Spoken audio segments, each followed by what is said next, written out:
अध्यक्ष महोदय, मैं सरकार से पूछना चाहती हूँ, क्या ये सरकार अब योजनाओं के नाम बदलते बदलते देश का इतिहास भी बदलने लगी है?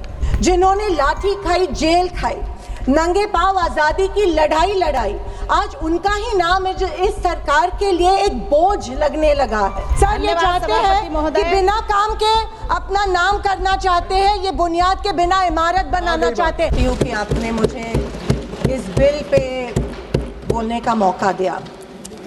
अध्यक्ष महोदय, मैं सरकार से पूछना चाहती हूँ, क्या ये सरकार अब योजनाओं के नाम बदलते बदलते देश का इतिहास भी बदलने लगी है? क्या अब नाम बदलना ही सुशासन है? क्या देश की गरीबी, बेरोजगारी, महंगाई से ज़्यादा ज़रूरी हो गया है कि महापुरुषों के नाम बदले? महात्मा गांधी राष्ट्रीय ग्रामीण रोजगार गारंटी योजना, जिसे देश के करोड़ों गरीबों को सम्मान के साथ रोजगार दिया, आज उसके नाम से महात्मा गांधी जी का नाम हटाने की कोशिश ये सरकार कर रही है। सरकार चाहती है नाम बदल दे, पहचान बदल दे। मैं सरकार से पूछना चाहती हूँ, नाम बदलने से क्या इतिहास बदल जाएगा? आपने इंदिरा आवास योजना से इंदिरा गांधी का नाम मिटाया, आपने राजीव गांधी ग्रामीण विद्युतीकरण योजना से राजीव गांधी का नाम मिटाया, आपने संविधान बदलने की साजिश की, आपने संविधान से जुड़े बाबा साहेब अंबेडकर का नाम भी आप एक दिन मिटाने की साजिश करेंगे। लेकिन देख लीजिए, ये देश का युवा चुप नहीं बैठेगा। देश में ऐसा सैलाब आएगा कि आपकी इस सत्ता की मगरूरी को कुछ क्षणों में ही बर्बाद कर देगा। महात्मा गांधी जी, अध्यक्ष महोदय, जिन्होंने देश के लिए गोली खाई, जिन्होंने लाठी खाई, जेल खाई, नंगे पांव आजादी की लड़ाई लड़ाई, आज उनका ही नाम इस सरकार के लिए एक बोझ लगने लगा है।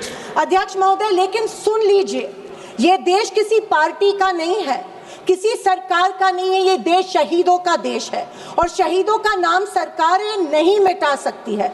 महात्मा गांधी, पंडित नेहरू, इंदिरा गांधी, राजीव गांधी, डॉक्टर अंबेडकर जी, ये केवल नाम नहीं है, देश की आत्मा है, ये हमारी आत्मा है। अध्यक्ष महोदय, जब नाश मनुष्य पर छाता है, पहले विवेक मर जाता है। अध्यक्ष महोदय, पीएम मोदी जी ने एक बार इसी सदन में मनरेगा को बदनाम करते हुए इसे गड्ढे खोदने वाली योजना बताया गया था, जिसे आजीविका बनाए रखना और ग्रामीण गरीबी से लड़ने के लिए बनाए गए इस ऐतिहासिक अधिकार आधारित योजना और कानून के महत्व के बारे में इनकी सीमित सोच जो है वो पता चलती है। अध्यक्ष महोदय, गरीबों के खिलाफ मोदी सरकार ने बजट में कटौती की।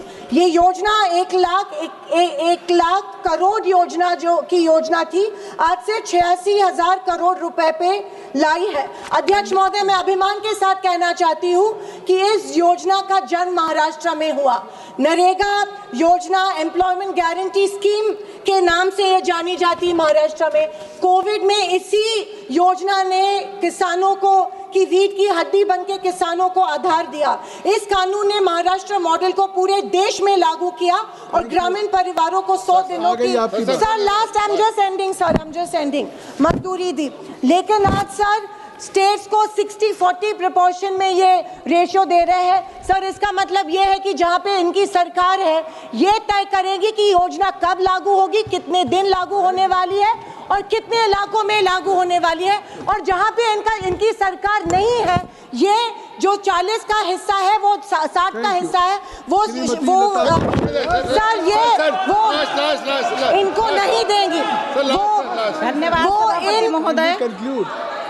सर, ये चाहते हैं कि बिना काम के अपना नाम करना चाहते हैं, ये बुनियाद के बिना इमारत बनाना चाहते हैं। सर, मैं अंत में इतना ही कहना चाहती हूँ सर, आई एम कंक्लूडिंग, कि मैं सोच रही थी कि गांधी जी का नाम इस योजना के साथ नहीं जुड़ रहे हैं। अच्छा हो रहा है, क्योंकि गांधी जी का नाम कमजोर योजना के साथ नहीं जुड़ा जा सकता है। गांधी जी मजबूती के प्रतीक है और धन्यवाद सभापति महोदय।